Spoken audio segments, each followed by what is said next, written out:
Here. Hi, Professor Dawson. This is Michael Wimbush. I'm about to give my week 6 persuasion speech uh, based on the Monroe motivated sequence. I'm going to scan my audience for the speech. Can you see yourself? Yes, sir. How about you? How about you? What's up, Professor? Can you see yourself? Okay.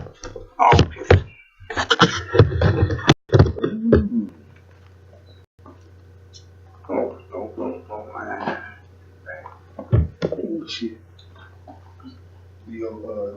The knife, the bloody, bullet ridden lifeless body lies on the seat.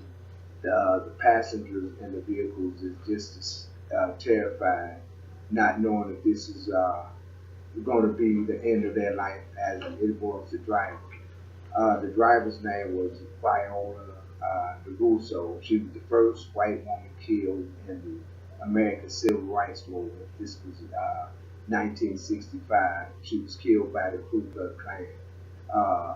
Viola was actually from Detroit. She was volunteered to go down south for blacks to obtain the right to vote.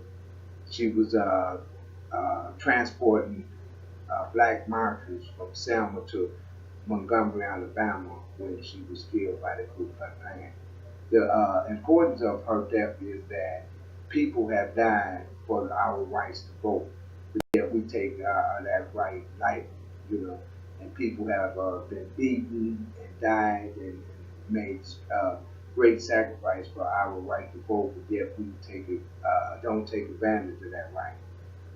We complain about politicians, but yet we don't do nothing to change the politics. You know, we register to vote, but a lot of us don't turn out to vote after registering, as reflected in the study of the Center of the Study of American Elections states that in 2012 election, only 57% turned out of all eligible voters to vote compared to 62.4 in 2008 election and 60.4 in the 2004 election.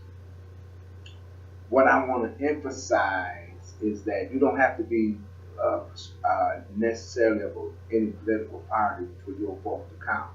You can voting is important because when you vote issues on your community, whether or not the kids get free lunch in preschool through 12 pay, or whether or not your taxes will increase based on having the roles in your community built.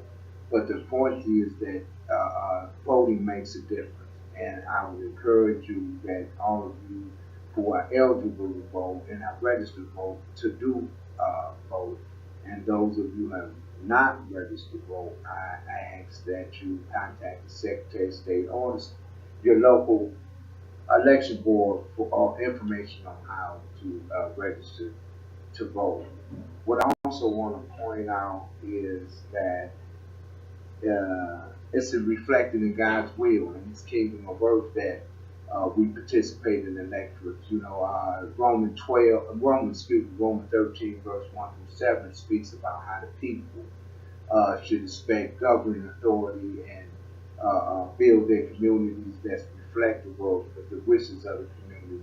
We live in a different democratic society, which is a good thing. We don't live in dictatorship, so again, I would urge all of you, my audience, if you're not registered to vote, to go register and vote. And if you are uh, uh, registered to vote, and make your voice heard, you know, because voting makes a difference. And voting to change the world. And if not change the world, it can definitely change your community. That's the end of my speech, and I thank my audience for participating. Okay, I appreciate that.